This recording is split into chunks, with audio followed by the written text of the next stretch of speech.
Hallelujah. स्वर्गीय पिता, धन्यवाद करते हैं प्रभु जी, इस प्रकार एक और बार हम सबको इकट्ठे होने के लिए आपने सहायता किया।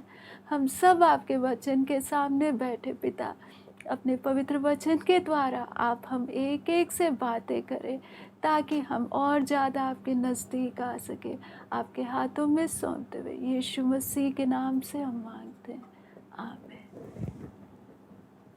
हाँ, तो हम लोग कई दिनों से सीखते हुए आ रहे हैं कि मसीह जीवन एक रीति रिवाज नहीं है, परंतु एक दौड़ है जो जब हमने अपना जीवन प्रभु को देते समय शुरू किया, और ये एक दौड़ है जिसको हमें पूरा भी करना है ना। जैसे हमने देखा है इब्रानियों 12:1, इस कारण जबकि गवाहों का ऐसा बड़ा बादल हमको घेरे हुए है, तो आओ हर एक रोकने वाली वस्तु और उलझाने वाले पाप को दूर करके वह दौड़ जिसमें हमें दौड़ना है, धीरज से दौड़े। तो आज हम जो मुख्य विषय जो हम लोग देखने जा रहे हैं वो है, तो आओ हम हर एक रोकने वाली वस्तु और उलझाने वाले पाप को दूर करके ना। ये दौड़ में जब हम लगे हुए हैं तो बहुत सारी बातें आएंगी जो हमें ये दौड़ में रोकने का कोशिश करेंगे, है ना, ताकि हम लक्ष्य पर कैसे भी ना पहुंच सके। इसलिए लिखा है कि इन बातों को हमें दूर करना है। दूर नहीं करेंगे तो आधे रास्ते में हम फंसे रहेंगे। हमारा लक्ष्य होना है कि मुझे अपना दौड़ को पूरा करना है, तो हमेशा रास्ता क्लियर नहीं रहेगा। बहुत सी बातें आएंगी मुझे दौड़ से रोकने के लिए, लेकिन मुझे उन बातों को पहचान कर उन बातों को मुझे क्या करना है, दूर करना है। तो उसमें सबसे पहले क्या लिखा है कि रोकने वाली वस्तु और उलझाने वाले पाप। इंग्लिश बाइबल में और भी ज़्यादा अच्छे से लिखा है, हर बोझ को दूर करके, वेट करके लिखा है। लेकिन हम देखते हैं एक दौड़ने वाला व्यक्ति यदि अपने साथ 100 किलो का वज़न लेके दौड़ने लगे तो वैसे वो कैसे दौड़ पाएगा, है ना। वज़न के कारण वो थोड़ी देर दौड़ने के बाद क्या करेगा, थक कर रुक जाएगा। इसलिए लिखा है, इंग्लिश बाइबल में साफ लिखा है, हर बोझ को हमें क्या करना है, दूर करना है। बोझ लेकर, वज़न लेकर, वेट मतलब वज़न लेकर हम दौड़ नहीं सकते हैं। वज़न को हमें क्या करना है, हटाना। जैसे अभी एक दौड़ने वालों का आप लोग ने देखा कि उन लोग कपड़े भी कैसे पहनते हैं, एकदम टाइट फिटिंग वाले पहनते, कि कपड़ों का वज़न भी दौड़ के स्पीड में रुकावट ना बने। थोड़ा सा भी वज़न रहेगा तो वो ज़रूर क्या होगा, दौड़ते समय स्पीड में उसका दिक्कत आएगा। तो हम लोग ये संसार में चलते समय बहुत बार ये संसार की चिंताएं एक वज़न के तौर पे हमें दौड़ने में क्या कर रहा है, रोक रहा है। इस वज़न के कारण हम लोग बार बार थक जाते हैं, है ना। निराशा में पहले स्पीड से दौड़ रहे हैं, लेकिन जितना वज़न बढ़ता जाएगा उतना हमारा क्या होता जाएगा, स्पीड कम होता जाएगा और धीरे धीरे हम थक कर रुक भी जाएंगे।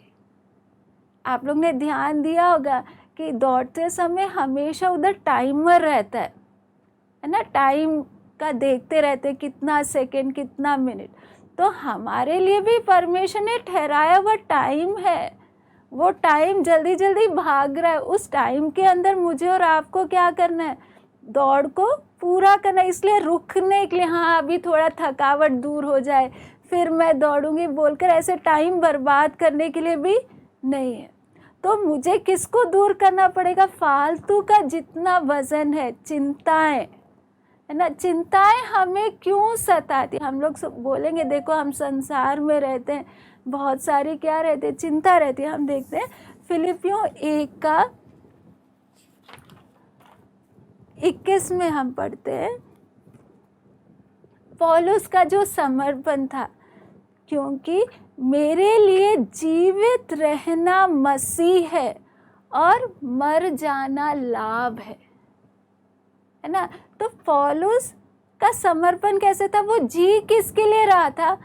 प्रभु के लिए जी रहा था। इसलिए पौलुस के जीवन में कितना भी परेशानी आने से भी वो उस पर असर नहीं कर रहा है। हमारे साथ चिंता कब हमें सताती है? जब हम अपने लिए जीना शुरू करते हैं, अपनी इच्छाएं, हमारे अंदर जितना इच्छा, हम अपना खुद का एक है, परमेश्वर का इच्छा अलग है और हमारा खुद का इच्छा अलग है ना। संसार में रहते समय हम दूसरों को देखते हुए हम खुद से जितना इच्छाएं पालने लग जाएं, वो इच्छाएं वजन बनते जाएंगे, है ना। हम और हमें दिया हुआ परिवार सब किसका है? परमेश्वर का है। हमारे बच्चे भी परमेश्वर के हैं। जो कुछ हमारे पास है सब परमेश्वर का है और हर बात में परमेश्वर की इच्छा पूरी होनी है। तो जब हम ऐसा समर्पण करके चलेंगे तो चिंता हमें नहीं सता सकती, क्योंकि हर बात में हमारा अंदर से इच्छा क्या रहेगा? प्रभु जैसी आपकी मर्जी है वैसा होने दे। हमें अपने से कोई इच्छा नहीं है। हम और हमारे बच्चे, हमारा परिवार आपका है। आपका सिद्ध इच्छा हमारे परिवार में पूरा होने दे। लेकिन फिर भी यदि हमें कल के बारे में, वो कैसा होगा, मेरे घर का क्या होगा, अलग अलग बात हमें सता रही है, तो उस बात से हमें समझना, शायद मैंने अपने आप को पूरी तौर से अभी तक प्रभु को नहीं दिया। और हम परमेश्वर का भी स्वभाव समझना है। परमेश्वर कभी भी हमारी इच्छा को जबरदस्ती हमसे दूर नहीं करेगा कि नहीं, ये इच्छा नहीं मैं पूरा होने दूंगा, नहीं तू इस इच्छा के पीछे मत जा। जब एक व्यक्ति खुद परमेश्वर की इच्छा को, परमेश्वर के प्यार को समझता है ना, प्रभु का प्यार हमें मजबूर करना है कि नहीं परमेश्वर, अब मुझे अपना एक भी इच्छा पूरा नहीं करना। परमेश्वर नहीं वो हटाएगा, ये बातें हमें खुद हटाना है ना। तो इसलिए हमें ध्यान देना है, हम जब दौड़ में हैं, मुझे मेरी इच्छा पकड़ के रोके ना, क्योंकि इच्छा संसार की तरफ मुझे खींच कर ले जाएगा और वो जरूर मेरे ऊपर क्या करेगा? असर करेगा। एक हमारा चिंता, दूसरा हमारी इच्छाएं, और तीसरा हम देखते हैं उलझाने वाले पाप, है ना। हम शायद कोई बड़े पाप नहीं कर रहे होंगे, लेकिन छोटे छोटे पाप हमें ऐसे फंसा देते हैं कि हम आगे ना बढ़ पाए। हो सकता है किसी के लिए कड़वापन हमारे अंदर भरा हो, वो कड़वापन फिर हमें आगे इस दौड़ में बढ़ने नहीं देगा। या तो हमने किसी को माफ़ नहीं किया हो, या फिर हम लोग बुड़बुड़ाने का, परिस्थिति को देखकर बुड़बुड़ाने का वो आदत हो। हम लोग देखते हैं इजरायली लोगों के साथ ना, इजरायली लोगों को परमेश्वर ने कनान देश के लिए चुना था। उनका सफ़र मिस्र से लेकर कनान देश तक का था, और बीच में वो मरुभूमि में उन लोग हर बात को देख के बुड़बुड़ाने के कारण उन लोग एक पहाड़ के चारों तरफ 40 साल चक्कर काटते रहे। एक ही उन्होंने, मेन पाप क्या था उनका?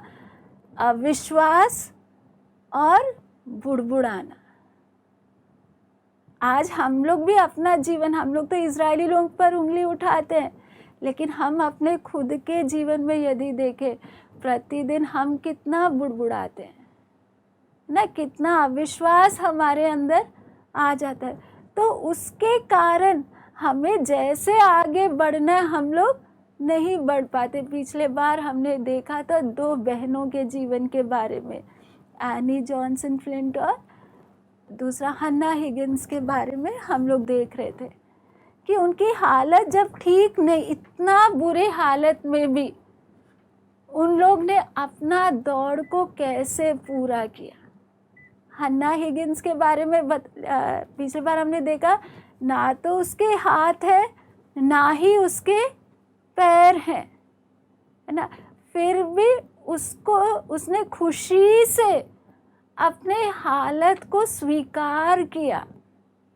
ठीक है, परमेश्वर की मर्जी है कि मैं इस हालत में रहूं। यदि वो अपनी हालत को स्वीकार करने को तैयार नहीं होती, एनी जॉनसन फ्लिंट का भी, यदि वो अपने हालत को, देखो परमेश्वर आपने मेरे साथ कितना बड़ा अन्याय किया, है ना, मेरे को एक कमरे में आपने बंद करके 40 साल तक डाल दिया। हम थोड़ा सा अपना जीवन और उनके जीवन के साथ थोड़ा सा तुलना करें। यदि मुझे और आपको परमेश्वर 40 साल नहीं, 1 महीना कमरे के अंदर बंद करके डाल दे, 40 साल और 1 महीना में कितना अंतर है। हाँ, परमेश्वर बोलते इस कमरे से आपको 1 महीना बाहर कदम नहीं रखना, इस कमरे के अंदर ही रहो। तो सोचो हमारा दिमाग में कितने प्रकार के बातें आना शुरू कर दे। परमेश्वर इससे तो अच्छा है कि मैं मर जाऊं। लेकिन हम देखते ये दोनों बहनें, इन्होंने कितने सालों साल, 40 साल बोले तो कितना एक लंबा समय एक कमरे के अंदर कैसे बिताया। उनको आकर हौसला देने वाला कोई नहीं था, ये लोगों को हौसला दे रहे थे इनके चिट्ठियों के द्वारा। इन्होंने उस निराशा के हालत में भी रहते हुए इतना सुंदर तसल्ली और हौसला देने वाले किताबें लिखे, जो जिनको पढ़कर आज हमें क्या मिल रहा है, हौसला मिल रहा है। क्यों? उन्होंने अपनी परिस्थिति को स्वीकार किया कि हाँ, परमेश्वर की ये इच्छा है, इसलिए मुझे मंजूर है, मैं इस हालत को स्वीकार करने को तैयार हूँ। प्रभु, जो भी हालत में आप मुझे रखे, शायद वो हालत मुझे पसंद नहीं होगा, है ना। हम सबको परमेश्वर ने अलग अलग परिस्थिति में रखा है। शायद हमारा हालत हमें अच्छा नहीं लग रहा होगा, प्रभु कहाँ बंद करके डाला मुझे। लेकिन जब हम परमेश्वर को इस अपने परिस्थिति के बीच में लेकर आए, नहीं, परमेश्वर ने जहाँ कहीं पर भी मुझे रखा है, कैसे भी हालत में रखा है, मैं खुश हूँ, मैं इस बात को स्वीकार करने को तैयार हूँ। प्रभु, इधर ही रहते हुए ये नहीं प्रार्थना करते हुए कि हाँ प्रभु तब आप कब मुझे निकालोगे इस हालत से, कब मुझे छुटकारा मिलेगा। नहीं, जहाँ कहीं भी रखा है उधर ही रहते हुए मुझे क्या करना है, परमेश्वर आपकी जो भी इच्छा है उस इच्छा को मुझे पूरा करना है। तब प्रभु का अनुग्रह परमेश्वर हमें देगा। क्योंकि मेन सबसे बड़ी बात क्या है कि अनुग्रह जब नहीं मिलता है तो हमारे अंदर वो कड़वापन आना शुरू करता है, बुड़बुड़ाने हम लगते हैं ना। हम देखते हैं वचन में लिखा है 2 कुरिन्थियों 12 का 9 और 10 में पौलुस क्या कह रहे हैं, पर उसने मुझसे कहा, मेरा अनुग्रह तेरे लिए बहुत है, क्योंकि मेरी सामर्थ निर्बलता में सिद्ध होती है। इसलिए मैं बड़े आनंद से अपनी निर्बलताओं पर घमंड करूँगा कि मसीह का सामर्थ मुझ पर छाया करती रहे। हमें समझना है प्रभु का अनुग्रह में कितना ताकत है। अनुग्रह को हम कभी भी हल्का ना समझे।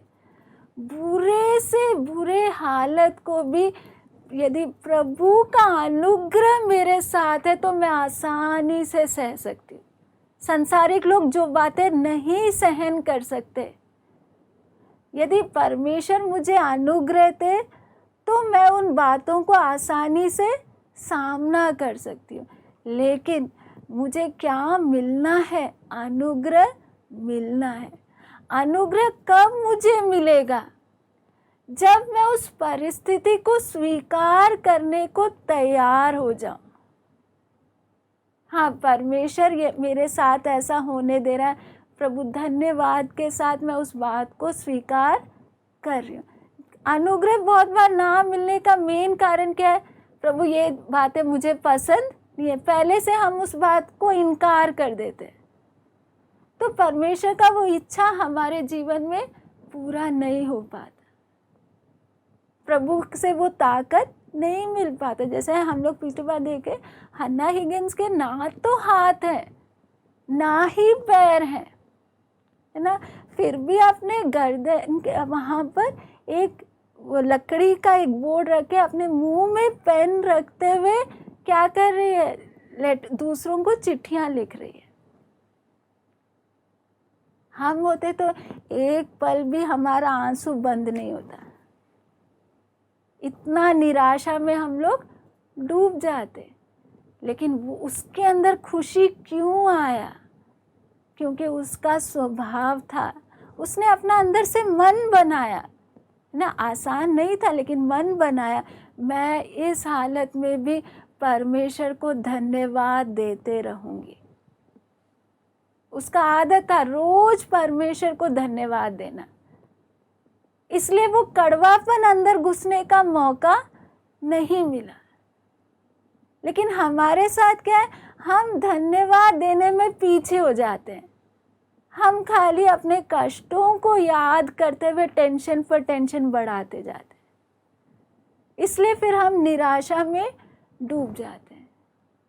इसलिए जब हम एक प्रभु मेरे साथ आप कुछ भी करो, मैं प्रभु जो भी कुछ कर रहा है मैं उन बातों को स्वीकार करने को मैं तैयार हूँ, तो साथ में प्रभु क्या भी देगा? अनुग्रह भी देगा, ताकि मैं उस कष्ट को आसानी से क्या कर सकूं? सह सकूं। हम देखते हैं 1 कुरिन्थियों 10:13, तुम किसी ऐसी परीक्षा में नहीं पड़े जो मनुष्य के सहने से बाहर है।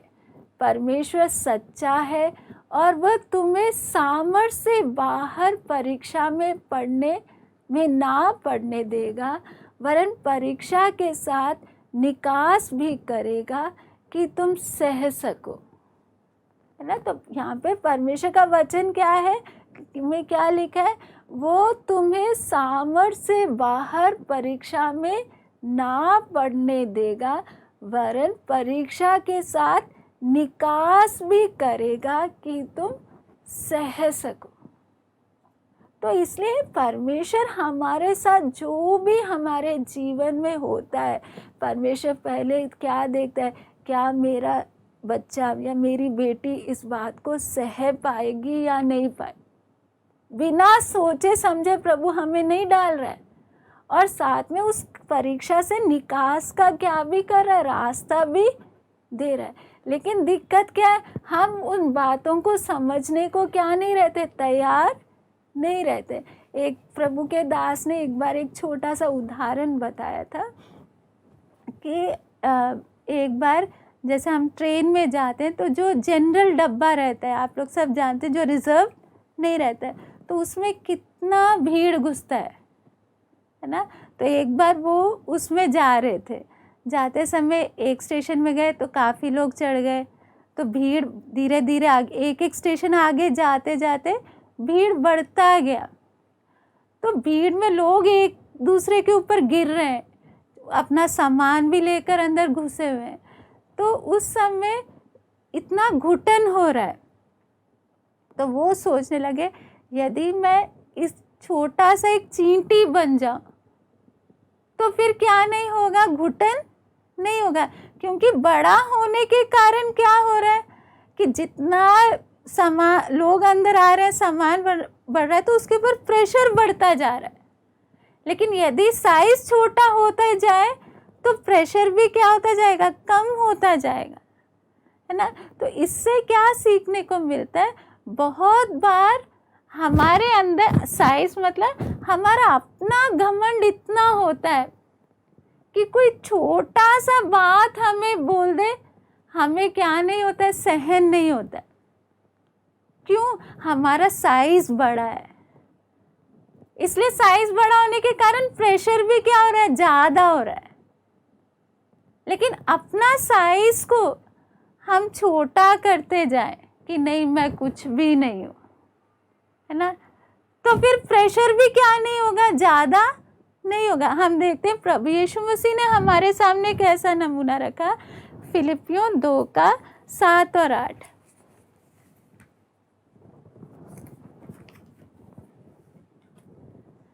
वरन 6-7, जिसने परमेश्वर के स्वरूप में होकर भी परमेश्वर के तुल्य होने को अपने वश में रखने की वस्तु ना समझा, वरन अपने आप को ऐसा शून्य कर दिया और दास का स्वरूप धारण किया और मनुष्य के समानता में हो गया और मनुष्य के रूप में प्रकट होकर अपने आप को दीन किया और यहाँ तक आज्ञाकारी रहा कि मृत्यु, हाँ क्रूस की मृत्यु भी सह ली।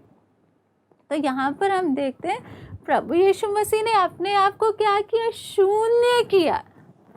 इतना परमेश्वर होने पर भी अपने आप को इतना छोटा बना दिया, है ना। इसलिए प्रभु क्या सह पाए, वो निंदा, वो अपमान सब कुछ सह पाए।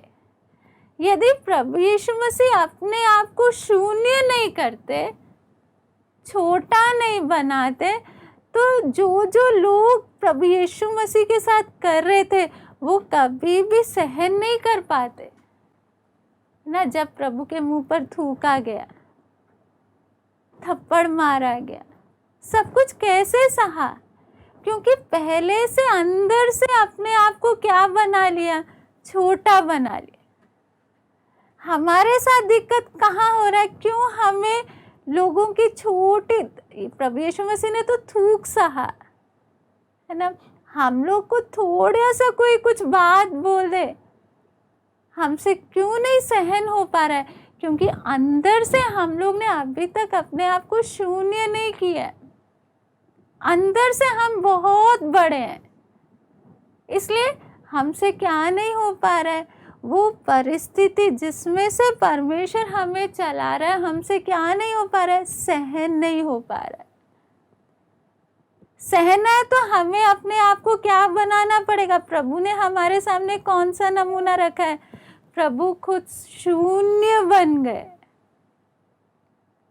तो हमें भी इस दौड़ में तेजी से आगे बढ़ना है, तो अंदर से अपने मन को हमें क्या करना पड़ेगा, जितना शून्य बनाते जाएंगे उतना हम आसानी से लोगों की बातों को सह पाएंगे। शैतान हमें रोक नहीं पाएगा, कड़वापन नहीं ला पाएगा। दुनिया को कुछ भी बोलने दो, लेकिन वो बातें हम पर असर नहीं करेंगे। कब?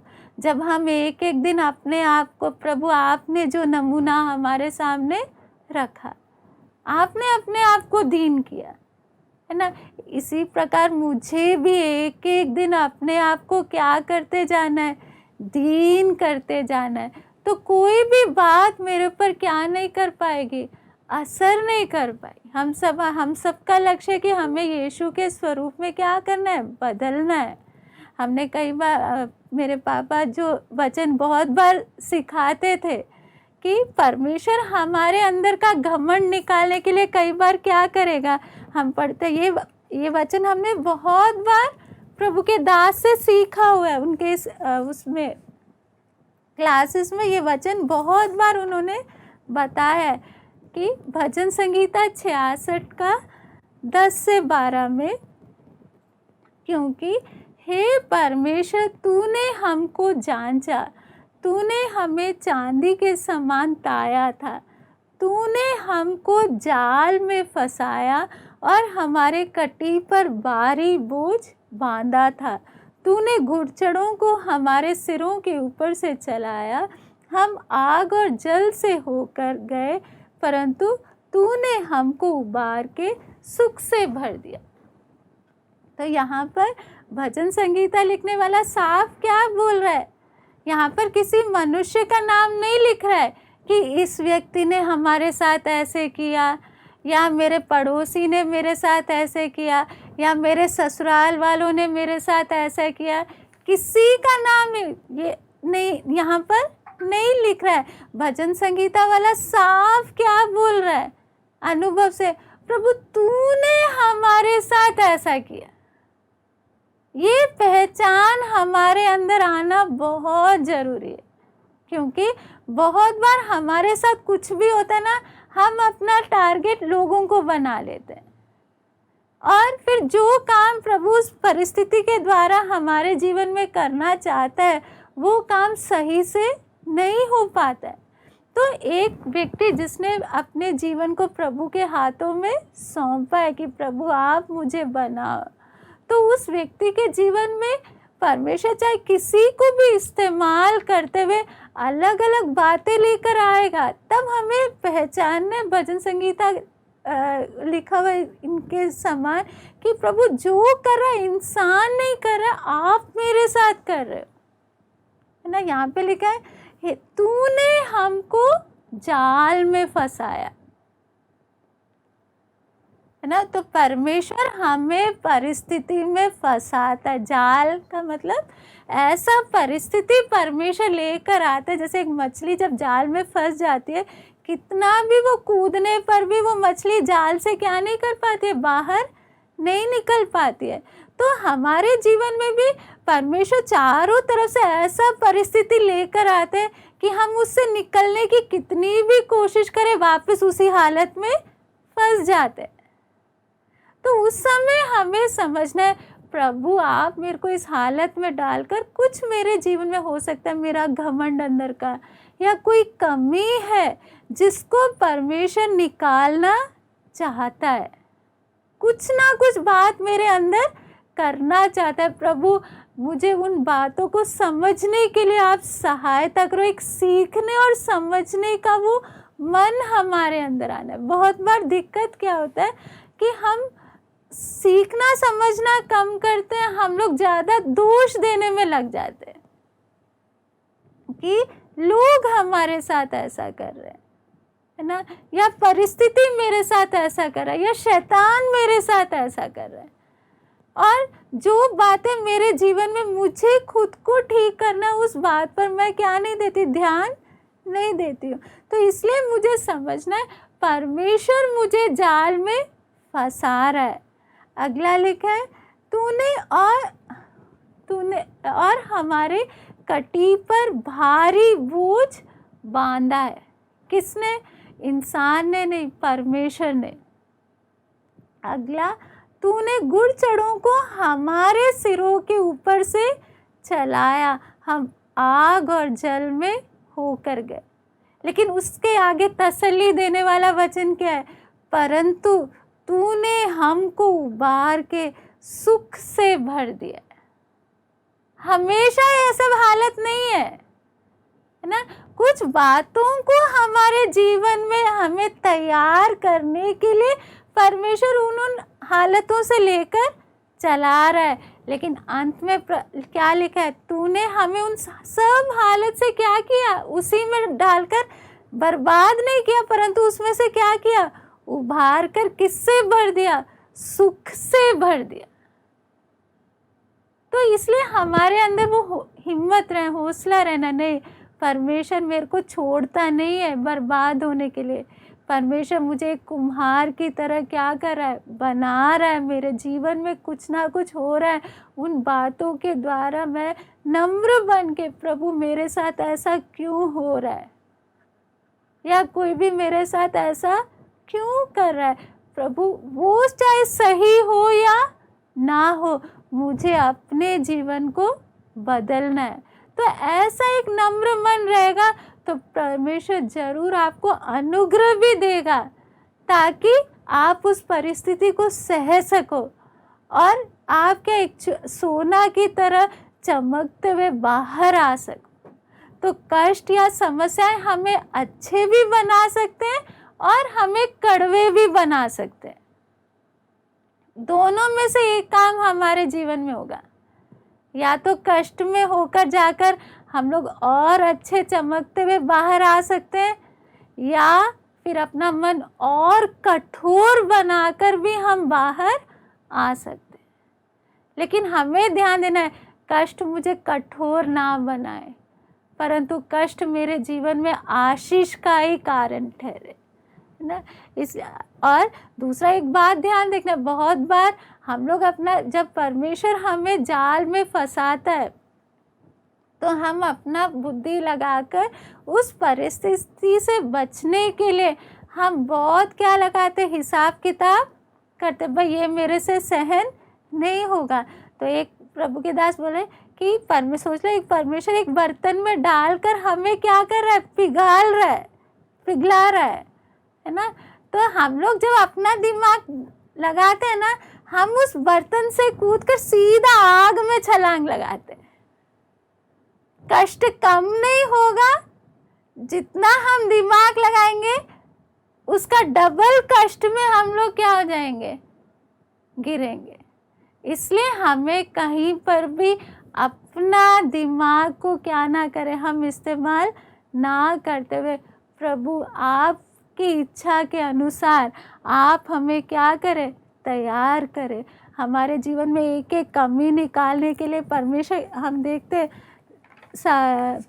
सुलेमान राजा के लिए दाऊद से परमेश्वर क्या बोल रहा है, 2 सामुएल 7:14 में देखते हैं। जब दाऊद का इच्छा था कि परमेश्वर के लिए मंदिर बनाए, तब नातान नबी आकर बता रहा है सुलेमान के लिए कि मेरे 13 से पढ़ेंगे, 7:13 से, मेरे नाम का घर वही बनवाएगा और मैं उसकी राजगद्दी को सदैव स्थिर रखूँगा। मैं उसका पिता ठहरूँगा और वह मेरा पुत्र ठहरेगा। यदि वह अधर्म करे तो मैं उसे मनुष्यों के योग्य दंड से और आदमियों के योग्य मार से ताड़ना दूंगा, है ना। तो यहाँ पर परमेश्वर क्या बोल रहा है, मैं, यदि वो गलती करे तो मैं उसे क्या दूंगा, ताड़ना, मनुष्य के योग्य दंड से और आदमी के योग्य मार से ताड़ना दूंगा। तो बहुत बार ये बातें हमें हजम नहीं होता, हम खाली क्या चाहते हैं, परमेश्वर आप खाली हमें प्यार करना, आपका दया बस हमारे जीवन में रहे। लेकिन परमेश्वर साफ क्या बोल रहा है कि पर जब हम गलती करते हैं, प्रभु जरूर हमें क्या देगा, ताड़ना देगा। साथ में हम देखते हैं 1 राजा 11:14 और 23। तब यहोवा ने एदोमी हदद को, जो एदोमी राजवंश का था, सुलेमान का शत्रु बना दिया। यहाँ पर हम ध्यान से पढ़े, किसने शत्रु बना दिया, हाँ, यहोवा ने उसको किसके शत्रु बना दिया, सुलेमान का। उसका 23 आयत भी हम देखते हैं, 14:23। फिर परमेश्वर ने उसको एक और शत्रु कर दिया।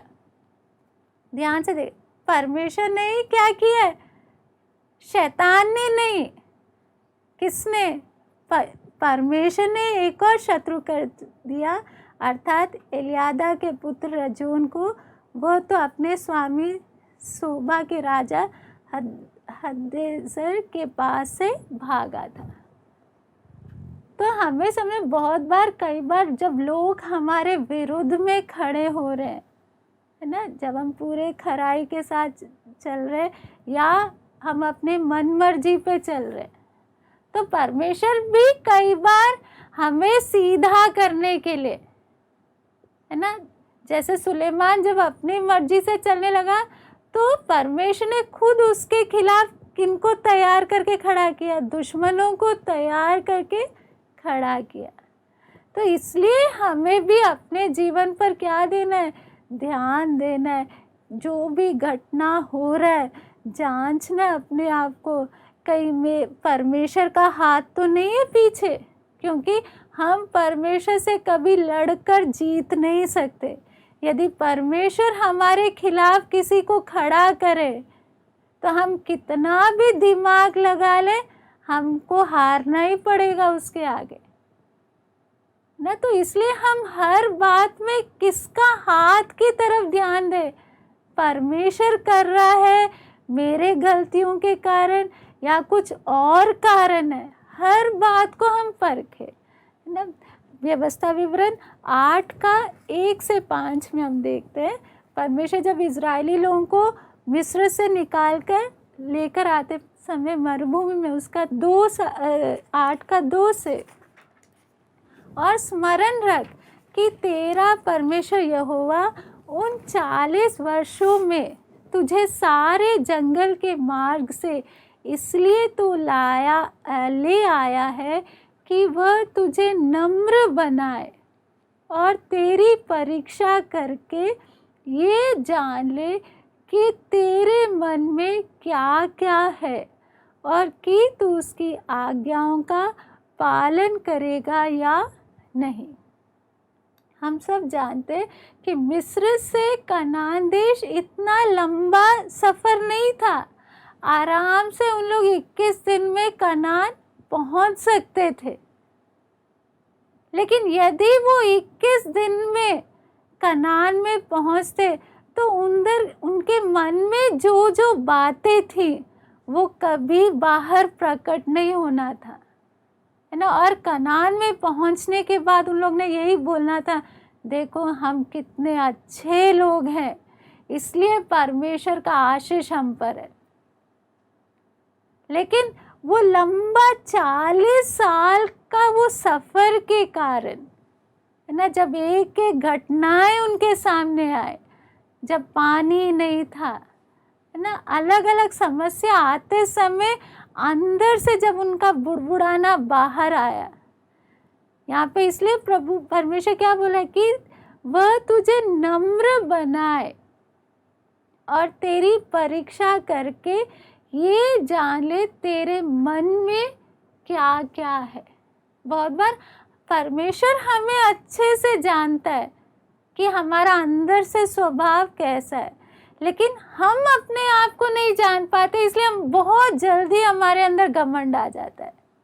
थोड़ी सी बात काफ़ी है क्या आने के लिए, घमंड आने के लिए। लेकिन वो घमंड को हमारे अंदर से निकालने के लिए, हमें नम्र बनाने के लिए बहुत बार परमेश्वर अलग अलग हालत में डालता है, जिसमें हमारा मन कच्चा हो जाता है, हमारे अंदर से बुड़बुड़ाना निकलता है, ताकि हमें मालूम चले भाई हम सिद्ध नहीं है, हमारे अंदर कितनी कमियां हैं, फिर भी परमेश्वर का वो प्यार है जो उसने हमें चुना है, हम कितने कमियों से भरे। इसलिए वो कमियों को प्रकट करने के लिए कई बार लोगों को हमें सताने का मौका देगा, तब देखे अंदर से प्यार आता है या गुस्सा आता है। जब तक कोई हमें सताएगा नहीं तब तक हम बोलेंगे हम जैसे अच्छे लोग तो कोई भी नहीं है। जब कोई गाली देगा तब अंदर का गुस्सा बाहर क्या होगा, प्रकट होगा, तब मालूम चलेगा देखो मेरे अंदर तो इतना गुस्सा है ना। अलग अलग हालत में अलग अलग आदतें हमारे क्या होते हैं, प्रकट होते हैं। जैसे हम देखते हैं ना, बारिश आते समय घास कितनी जल्दी उगाता है। बारिश के समय किसी ने क्या नहीं डाला, कोई बीज नहीं डाला, बस बारिश का इंतजार था कि चारों तरफ से क्या उग रहा है, घास उग रहा है। इसी प्रकार हम लोग बाहर से चाहे कितने भी अच्छे संत होंगे, परिस्थिति हमारा असली रूप को क्या करेगा, प्रकट करेगा, तभी हम नम्र होंगे। हम देखते हैं प्रकाशित वाक्य के पुस्तक में आखिरी में प्रकाशित वाक्य 4 का 9 और 10 और 11 में, तब 24 प्राचीन सिंहासन पर बैठने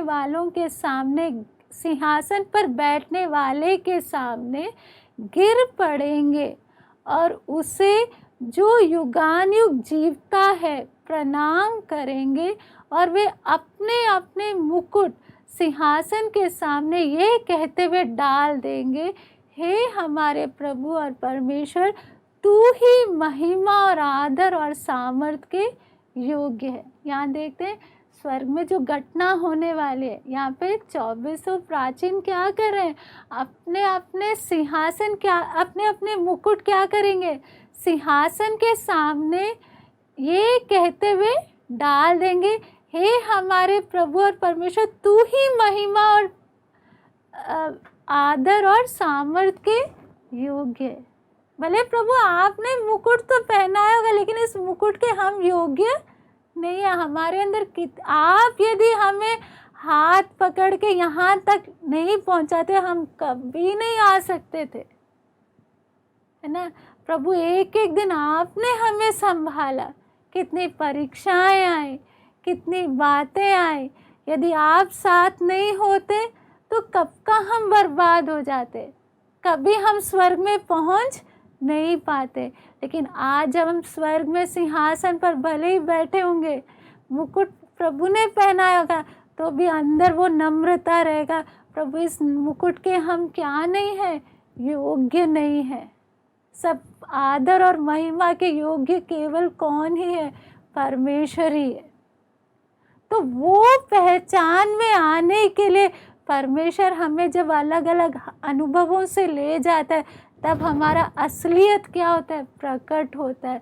और तब हमारे अंदर नम्रता आता है कि प्रभु आपके भलाइयों के हम क्या नहीं है, लायक नहीं है। और जितना हम नम्र होते जाएंगे, उतना हम परमेश्वर के नज़दीक भी होते जाएंगे। तो इसलिए हमें ध्यान देना है कि हमारे इस मसीह जीवन में जब हम दौड़ में लगे हुए, हमसे जब गलतियां होते समय परमेश्वर हमें क्या भी देगा, ताड़ना भी देगा। केवल हम चाहते परमेश्वर खाली हमसे क्या करे, प्यार करे, लेकिन प्यार के कारण हम पढ़ेंगे उसका इब्रानियों 12 का, ये हम लोग सब जानते हैं, फिर भी एक और बार हम लोग मनन करते जाएंगे। क्योंकि प्रभु जिससे प्रेम करता है उसकी ताड़ना भी करता है। ये बात हमें अच्छे से समझना है। यदि परमेश्वर मुझे ताड़ना नहीं दे रहा है, तो इसका मतलब प्रभु मुझसे क्या नहीं करता, प्रेम नहीं करता, है ना। हमारे मन में क्या है, प्रेम का कुछ और ही परिभाषा है ना। प्रेम का मतलब मेरे जीवन में किसी प्रकार का क्या नहीं आना, दुख नहीं आना, कष्ट नहीं आना। लेकिन ऐसा हम सोचेंगे तो हम अनंत काल के लिए कैसे तैयार हो पाएंगे, है ना। हमने जैसे अभी पिछले आयत में पढ़ा, प्रभु का इच्छा क्या, मेरे को मेरे अपने बच्चे को सिंहासन पर बिठाना है और उसको मुकुट भी पहनाना है। वो इच्छा के साथ प्रभु मुझे और आपको क्या कर रहा है, तैयार कर रहा है। लेकिन उसके योग्य भी तो बनना है हमें। बिना योग्य बने तो हम नहीं बैठ सकते। तो उसके लिए योग्य बनाने के लिए परमेश्वर को हमें कितना ताड़ना देना पड़ेगा, क्योंकि हमारे अंदर कितनी कमियां हैं। उन एक एक कमियों को क्या करना है, निकालना है। इसलिए लिखा है परमेश्वर जिससे प्रेम करता है उसको क्या भी देता है, ताड़ना भी देता है, और जिससे पुत्र बना लेता है उसको कोड़े भी लगाता है। उसके लिए पहले से हमें क्या होना है, तैयार होना है कि प्रभु मुझे आपने मुझे कोड़े मान, जब भी मैं गलती करूं प्रभु मुझे मेरी गलती में आप ना छोड़े, मेरी इच्छा पर मुझे ना छोड़। क्योंकि ज़बरदस्ती परमेश्वर हमारे साथ नहीं कर सकता है। लेकिन यदि हम अपने आप को प्रभु के हाथों में सौंपे, प्रभु मेरी मर्जी पर मुझे ना छोड़, जहाँ कहीं पर भी मेरे से गलती हो प्रभु तू मुझे ताड़ना दे, मैं उस ताड़ना को स्वीकार करने को तैयार हूँ, तब परमेश्वर आज़ादी से हमारे जीवन में क्या कर सकता है, अपने काम को पूरा कर सकता है ना। उसका 9 और 10, उसका 10 और 11 में भी हम देखते हैं कि वे तो अपनी अपनी समझ के अनुसार थोड़े दिनों के लिए ताड़ना करते थे, पर वह तो हमारे लाभ के लिए करता है कि हम भी उसके पवित्रता के भागी हो जाएं। वर्तमान में हर प्रकार की ताड़ना आनंद की नहीं परंतु शोक ही की बात दिखाई पड़ती है, तो भी जो सहते सहते पक्के हो गए बाद में उन्हें चैन के साथ धर्म का प्रतिफल मिलता है। तो हमें पहले से क्या होना है, तैयार होना है कि नहीं, मैं परमेश्वर के साथ चलते समय मेरी गलतियों के लिए मुझे ताड़ना भी मिलेगा, और उन ताड़नाओं के द्वारा मुझे अपने आदतों को क्या करना है, ठीक करना है। प्रभु यदि मुझे नम्र बनाना चाहता है या मेरे किसी कमी को दूर करना चाहता है, तो जब तक एक स्वीकार करने का मन ना हो तो जो काम परमेश्वर करना चाहता है वो नहीं हो पाएगा ना, मन कठोर होता जाएगा। इसलिए हर जीवन में छोटे से छोटे घटनाओं पर हमें एक सीखने का क्या रहे, मन रहे, है ना। एक भी कष्ट व्यर्थ में नहीं आता है, चाहे जीवन में छोटी सी बात हो, किसी ने हमें थोड़ा सा भी कुछ कहा हो, उसके पीछे भी कुछ ना कुछ कारण है। यदि हमें इच्छा रहेगा तो प्रभु जरूर हमसे क्या करेगा, उन घटनाओं के द्वारा बात करेगा। क्योंकि भजन संगीता दाऊद में दाऊद क्या बोलता है, हम पढ़ेंगे उसका 67। इससे पहले कि मैं दुखित हुआ मैं भटकता था, परंतु अब मैं तेरे वचन को मानता हूँ ना। जब तक जीवन में दुख नहीं आएगा तब तक हमारा मन संसार में भटकता रहेगा, तब तक हमें वो गंभीरता नहीं आएगा। हाँ, एक फॉर्मेलिटी के लिए हम लोग सारा रीति रिवाज करेंगे, लेकिन जब दुख हमारे जीवन में आता है तब हमें परमेश्वर का वो गंभीरता समझ में आता है कि दुख में केवल परमेश्वर ही हमें क्या दे सकता है, खड़ा रख सकता है। तब हम जाकर ज़्यादा ध्यान किस पर देने लगते हैं, वचन पर देने लगते हैं। आगे अनुभव से दाऊद क्या बोल रहे हैं, उसका 71 में 71 में, मुझे जो दुख हुआ वह मेरे लिए लाभ ही हुआ है, जिससे मैं तेरे विधियों को सीख सकूं। दुख कभी नुकसान नहीं हुआ परंतु क्या ही हुआ है, लाभ ही हुआ है ना। इसलिए हमें समझना है परमेश्वर हमारे जीवन को बना रहा है, मेरे नुकसान के लिए नहीं। भले अभी मेरे को बहुत क्या लग रहा है, कड़वा लग रहा है, लेकिन प्रभु आपकी इच्छा को पहचानने के लिए आप मेरी सहायता करें।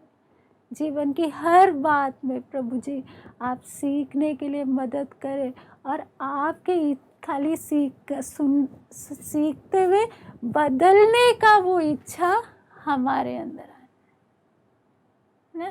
तब हम एक एक दिन परमेश्वर जैसा हम एक एक को तैयार करना चाहता है, हम तैयार हो पाएंगे।